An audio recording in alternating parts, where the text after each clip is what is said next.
रामदास बोढ़ाना ठाकुर जी से बोले, भगवान मुझे पीड़ा नहीं है, मुझे बहुत सुख मिलता है। भगवान बोले, तुमको पीड़ा नहीं, पर तुम्हारी पीड़ा हमको लगती है, इसलिए तुम मत आया करो। रामदास बोढ़ाना बोले, इससे बढ़िया तो मेरे प्राण चले जाएं, मैं आपको देखे बगैर नहीं रह सकता। अगली एकादशी पर आप मेरे सामने नहीं होंगे तो मेरे तो प्राण ही चले जाएंगे। भगवान बोले, काम करें? बोले, क्या? हम तुम्हारे साथ चलें, तुम्हारे गांव, वहीं रह ले, तुम्हारे पास ही। एकादशी क्या तुम हर दिन हमको देख लिया करना। रामदास बोढ़ाना घुटनों पर बैठ के रोने लगे, बोले, हे द्वारिकेश, ये कैसी आज्ञा कर रहे हैं आप, ये असंभव है। बहुत दीनहीन गरीब व्यक्ति हूं, मेरे घर में खप्पर भी नहीं है, कहां रखूंगा, कहां बैठाऊंगा, और ये तो आप बस बोल रहे हो ऐसी प्रेम, बस ये हो नहीं सकता। ठाकुर जी ने तुरंत अपनी पोटली दिखाई, बोले, हमने पहली तैयारी कर रखी है, देखो अपनी पोटली बांध रखी है, इसमें सारी पीतांबरी धरी हमारी, मुकुट वुकुट ये सब टिपारा विपारा सब धर के चल रहे हैं हम। बढ़िया द्वारिका में हमारी बहुत अच्छी व्यवस्था हो रखी है, सब ले चलेंगे, तुमको कुछ नहीं करना पड़ेगा, इसी से हमारा श्रृंगार कर दिया करना। रामदास जी बोले, आप सच बोल रहे हैं क्या? ठाकुर जी बोले, हम सच बोल रहे हैं, हम चलें तुम्हारे साथ, वहीं रहेंगे, तुम्हारे पास ही, रोज देख लिया करना। रामदास जी बोले, फिर द्वारिका का क्या होगा? ठाकुर जी बोले, हम जहां बैठ जाएं द्वारिका वही है। और रही बात, जब एक साथ हम 5 रूप धारण, हजारों रूप धारण कर सकते हैं, तो 2 रूप भी धारण कर लेंगे। आज तक तुमने एकादशी जिस रूप को देख करके की है, वो रूप तुम्हारे पास रहेगा, यहां एक दूसरा व्यवस्थित हो जाएगा। रामदास जी को पूरी तरह ये विश्वास हो गया कि ठाकुर जी मजाक नहीं कर रहे, ये सच बोल रहे हैं, ये चलेंगे मेरे संग। नियम का फल ये मिलता है। देखो, एक नियम को जब व्यक्ति तत्परता से करता है तो ठाकुर जी ऐसा देते हैं उसको। कई लोग कह देते हैं एकादशी पर भूखे रहने से भगवान को कोई, इससे थोड़ी प्रसन्न होंगे भगवान। ठाकुर जी प्रसन्न नहीं होते हैं, पर आपकी तत्परता ठाकुर जी देखते हैं। आजकल बच्चे ऑफिस जाते हैं, ऑफिस का टाइम क्या 9 बजे, अब कोई आवे 9:30, कोई आवे कोई आवे 9:45। अब उसको सब लोग, जो टाइम पे आने वाला बच्चा, उसकी सब मजाक उड़ाते हैं, बोले तू भी क्या पागल है, 9 ही बजे आ जाता है बिल्कुल। अरे सैलरी ले रहे हैं, मेहनत करनी है, ठीक है, टाइमली, ठीक है, थोड़ा आधा पौना घंटा ऊपर नीचे चलेगा, लेकिन वो बालक कहता नहीं, ये मेरी तत्परता, मैं 9 बजे ही आऊंगा। और वो 9 बजे आने वाला बालक, वो कभी ना कभी उसका जो बॉस होता है ना, वो खुश होकर के कुछ तो उसको देता है, उसको थोड़ा अपग्रेड कर देता है। सिंसियरिटी, आपके कार्य के प्रति आपका स्वामी देखता है। ऐसी भक्ति में भी सिंसियर होना बहुत जरूरी है। होता उससे कोई ठाकुर जी बहुत प्रसन्न नहीं, पर हां ठाकुर जी दृष्टि तो रखते हैं। परिक्रमा लगा रहा है, कैसे लगा रहा है, एकादशी कर रहा है, कर कैसे रहा है, तिलक स्वरूप करता है, उस समय क्या उच्चारण करता है, मंदिर जाता है, प्रसाद कैसे पाता है, दर्शन कैसे करता है, इन सब के प्रति जो आपकी सिंसियरिटी, वो ठाकुर जी देखते हैं। रामदास को ठाकुर जी बोले, अब तो तुम जाओ, अगली बार बैलगाड़ी लेके आना। कैसे लेके जाओगे हमको? बैलगाड़ी में तुम्हारी में चलेंगे। रामदास जी चले गए, बैलगाड़ी ढूंढी, कहीं बैलगाड़ी नहीं मिली, बूढ़े बूढ़े बैल मिले, छोटी सी टूटी फूटी सी बैलगाड़ी मिली। रामदास जी बैलगाड़ी लेके द्वारिका आ गए। द्वारिका आए, आज सब लोग बोले, क्यों रे भाई रामदास, अब तो तुम बैलगाड़ी में आने लग गए। रामदास जी बोले, अब वयोवृद्ध हो गए ना, तो अब चला हो नहीं पाता, तो बैलगाड़ी से आए। बोले बहुत अच्छा। रामदास जी आए, प्रसाद आदि, गोमती सागर में स्नान किया, प्रसाद पाके रात में कीर्तन करने लगे।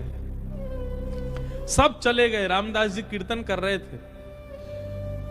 अचानक से एक कपाट खुला ठाकुर जी का। अभी तक तो ठाकुर जी चिंतन में बात कर रहे थे रामदास से, पर रामदास जी ने नेत्र खोल करके देखा तो स्वयं द्वारिकाधीश अपनी एक भुजा में तो पोटली उठा रखी है और एक भुजा से किवाड़ खोल रहे हैं।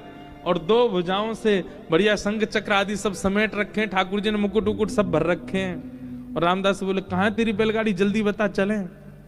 जैसे कोई भागता है घर छोड़ के, ऐसे ठाकुर जी भाग रहे थे। आज भी मंदिर दर्शन करने जाओ आप तो द्वारिकाधीश जी की जब परिक्रमा करेंगे तो पीछे ही रामदास बोढ़ाना जहां से जिस खिड़की से ले गए ठाकुर जी को, वो खिड़की है अभी भी मंदिर में। ठाकुर जी निकल के बाहर आ गए। चलो, रामदास जी को तो विश्वास ही नहीं हो रहा है, स्वयं द्वारिकाधीश मेरे साथ जा रहे हैं। चतुर्भुज हैं, बढ़िया चल रहे हैं, पीतांबरी पहन की, चंदन की सुगंधी आ रही है, केसर जैसा पूरा माहौल आच्छादित हो गया उससे। ठाकुर जी जैसे ही गए, रामदास जी बोले भगवान टूटी फूटी बैलगाड़ी है, बैठ जाओ। ठाकुर जी ने जैसी बैलगाड़ी देखी, ए रामदास त्रिलोकी का भार लेकर के मैं इन पे बैठा, तेरे बैल तो दब जाएंगे नीचे। भगवान अब क्या करें, यही व्यवस्था मिली थी। इतना सीधा, इतना भोला रामदास। ठाकुर जी बोले काम कर, तू बैठ, हम चलाते हैं बैलगाड़ी। रामदास जी बोले ऐसा मत करो नाथ, मैं ही चला दूंगा। नहीं नहीं, ये तो हमारे अभ्यास की वस्तु है।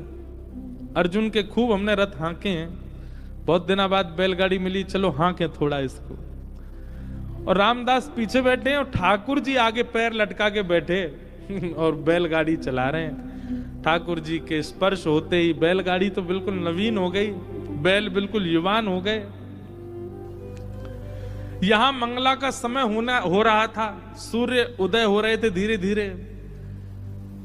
ठाकुर जी बोले रामदास, इस सुबह होते ही सब पंडा पुजारी भागेंगे, ढूंढेंगे, देखेंगे मंदिर में तो मैं हूं नहीं, सब आ जाएंगे।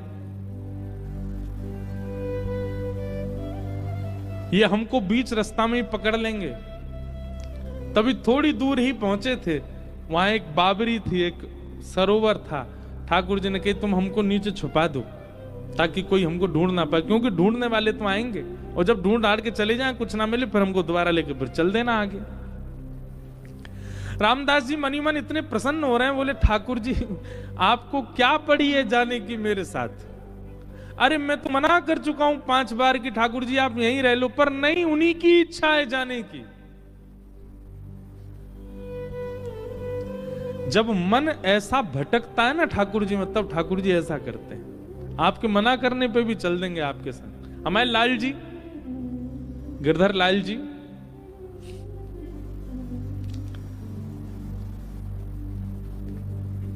ये ऐसे ही आए हमारे पास। जब प्राप्त हुए थे ना, तो एक बार मैंने तो, अब बोलने में अटपटा लगता है, पर एक बार मैंने तो यही कहा कि मुझे तो श्रृंगार आता नहीं, मुझे सेवा आती नहीं, कैसे करूंगा, कैसे संभालूंगा, कैसे इनकी नथ बेसर धराऊंगा, कैसे इनके नेत्र श्रृंगार, कैसे मुकुट पाक कैसे बनाऊंगा। ये अभी जो ये स्वरूप दिखा आपको, दिखा उसमें, ये साल में एक बार हमारे गिरधर लाल जी जगन्नाथ जी बनते हैं, तब का स्वरूप है, रथ यात्रा वाले समय पर। ठाकुर जी को जगन्नाथ, और जो वैसे रूप है वो वाला भी दिखाओ जो सामान्य है।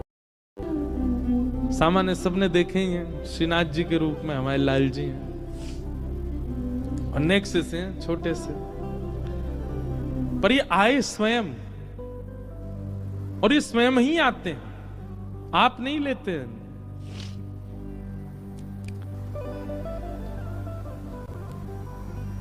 रामदास नीचे बावरी में ले जाकर के द्वारिकाधीश जी को छुपा दिया। पीछे से सब पुजारी दौड़े दौड़े आए,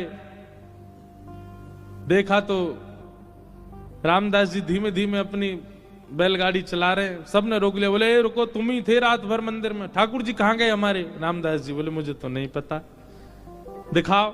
सब देखा, बैलगाड़ी में कुछ नहीं। तभी एक बैलगाड़ी के छोड़ पर ठाकुर जी की पीतांबरी का एक भाग चिरा हुआ, फटके इरज गया। अच्छा, ये सब लीला भी ठाकुर जी जानबूझ के ही करते हैं, क्योंकि कहीं ना कहीं कुछ ना कुछ ठाकुर जी को दूसरों को संकेत कराना है। ठाकुर जी की पीतांबरी का वो अंग वस्त्र जैसे ही मिला, सब लोगों ने रामदास जी को पकड़ लिया, बोले ठाकुर जी तेरे संग ही हैं, तभी तो ये चीरा फटा हुआ है यहां पर, कहां है जल्दी बता। उन्होंने मना किया तो सबने उनको मारना शुरू कर दिया, इतना मारा इतना मारा इतना पीटा, बेचारे अधमरे से हो गए, बस श्वास चल रही है, बाकी तो नेत्र बंद हो गए, सुध बुध चली गई, गिर गए धरती पर। पुजारियों ने देखा, बोले ये तो अधमरा हो गया, ठाकुर जी कहां हैं, ढूंढो। पास ही सरोवर था, उस बावरी में जाकर के जैसे ही देखा तो बावरी का जो जल था वो रक्त मंडित हो गया, पूरा जल रक्त से भर गया। देख करके सब लोग घबरा गए, सारे ब्राह्मण बोले ये जल इसका कैसे हो गया, ये जल आ कहां से, ये रक्त आ कहां से रहा है। दौड़ करके जाके देखा तो एक जगह ठाकुर जी विराजमान थे, और जहां जहां रामदास जी को डंडे मारे गए वहां वहां श्री द्वारिकाधीश जी के श्री अंग पर भी डंडे के निशान, और हर स्थान से रक्त निकल रहा था।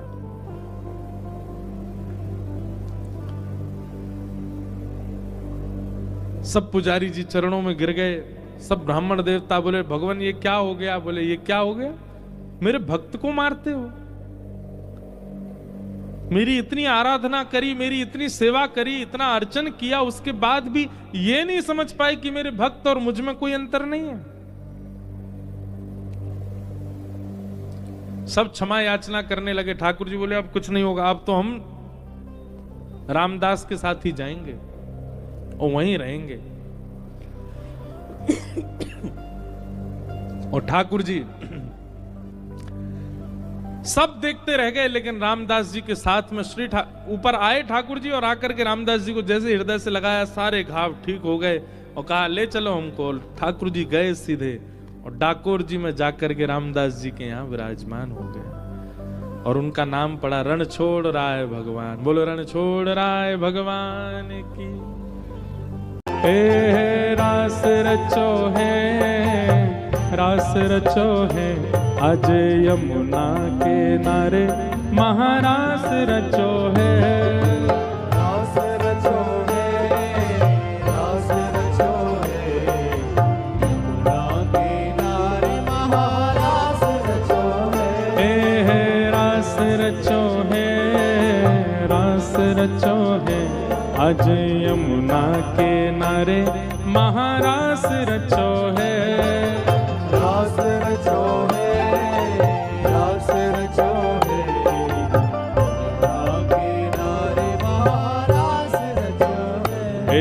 हे राधा नचे, ओ राधा नचे, हे राधा नचे, कृष्ण नचे, नच गोपी जन, राधा नचे, कृष्ण नचे, नाच गोपी जन। क्योंकि मन मेरा बन गया सखी रे पावन वृंदावन। मन मेरा बन गया सखी पावन वृंदावन। हे मन मेरा बन गया सखी रे पावन वृंदावन। मन मेरा बन गया सखी पावन वृंदावन। ओ रास रचो है, रास रचो है, आज यमुना के नारे महारास रचो है।